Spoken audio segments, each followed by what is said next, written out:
Would you like to read a story? Let's go read a story. Go find one that you like.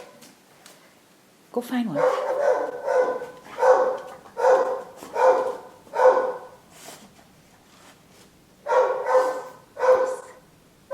Is that the story you want? Where?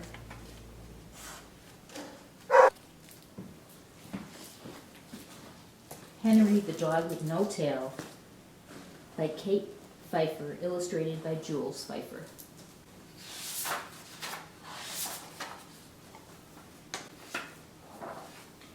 Henry wanted one thing in life. He wanted a tail. Henry was a dog with no tail, and this made him sad. All the other dogs he knew had tails. His best friend Grady, a black Labrador, had a great big black tail that he swung like a baseball bat and chased like a cat. His friend Pip, a pug, could do tricks with her tail. She could twist it and curl it. Pip liked to put on shows for the other dogs. She'd ask the dogs in the audience to bark to 10, and before they were done, she had tied her tail in a bow. And then there was Larry.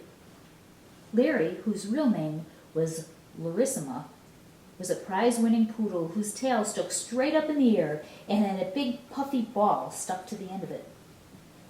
Henry didn't care if he had a long, thin, or curly, or puffy tail. He didn't care what kind of tail he had. Henry moped around in his house, feeling sorry for himself.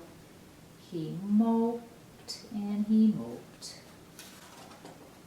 His owner saw how sad he was, so they told him he should go find a tail. Henry thought this was a fine idea and left home in search of a tail.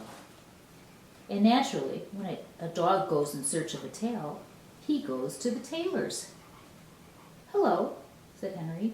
"Hello," said the tailor. "I'm here for a tail," said Henry.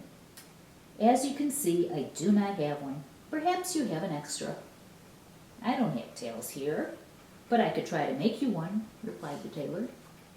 The tailor worked all day and all night and made a tail for Henry. The tailor buttoned it on, and Henry went on his way. Henry wanted to show off his new tail, so he went to the park. "Look," he said, "I've got a new tail." "Wow, neat, cool," said Grady. "Does it do any tricks?" asked Pip. Henry ran around in a circle and jumped over his tail. The first time he did a high jump. Then he did a long jump. Then he ran backward and jumped. He did a spin jump, a low jump, and a leap jump, and then he tripped. "Guess what? Dogs don't trip over real tails," said Larissima. "I think your tricks are neat," said Grady. "Sometimes tricks take practice," added Pip. "It doesn't look like a real tail to me," said Larry. "If there's a real tail, then wag it." "I told you that wasn't a tail," scoffed Larry. "It's a fake." Henry left the park feeling miserable. His new tail was too long, and worst of all, it didn't wag. What good was a tail that didn't wag? So Henry went to the wagon maker and asked, "Can you make my tail wag?" But the wagon maker said, "I don't make things wag. I make wagons." Henry bought a wagon from the wagon maker. He filled his wagon with food and water and left town, vowing not to return until his new tail wagged. He traveled for 3 days and 3 nights. He climbed mountains and walked around lakes. On the 4th day, he ended up in New York's Battery Park. It was full of batteries. Henry decided to put one on his tail. And his tail started to wag. Henry packed up his wagon and headed home. His tail started wagging so fast it was hard to walk. So he ran. Then his tail started wagging so fast that it was hard to run. So he sat down and his tail pushed him the rest of the way. "Look," said Henry, "my tail wags." "Wow, neat, cool," said Grady. "Huh," scoffed Larry.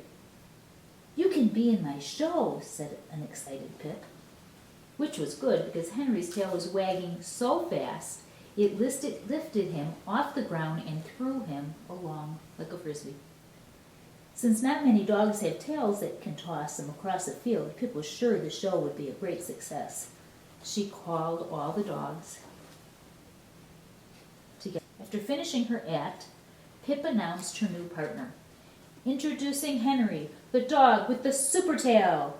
It's unlike any tail anywhere, at any time, in any place. Please put your paws together for Henry." The dogs put paw to paw and barked a round of applause. At this point, Henry was supposed to fly onto the stage, but he didn't. Instead, he shouted, "I'm up here." All the dogs looked up. Henry was in the air, flying like a helicopter. Grady and the other dogs thought this was pretty cool trick and shouted, "Higher, higher, higher." But Henry didn't want to go higher.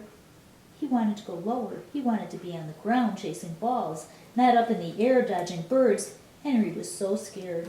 He grabbed onto a branch at the very top of the tree and held on as tight as he could. "Higher, higher, higher," chanted the dogs down below. All the dogs, that is, but one.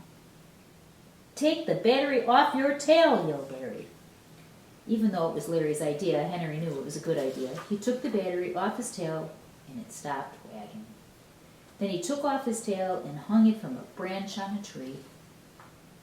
Henry, the dog with no tail, carefully climbed down the tree. "Wow, neat, cool," said Grady. "What a show," exclaimed Pip. "You know, I guess you're not so bad without a tail," conceded Larry. Henry agreed. "I think my days of having a tail are behind me," he said. To this day, Henry's tail remains on the tree, flapping like a flag in the wind. And to this day, Henry the dog with no tail is very happy that he's a dog with no tail and a tale to tell. The end.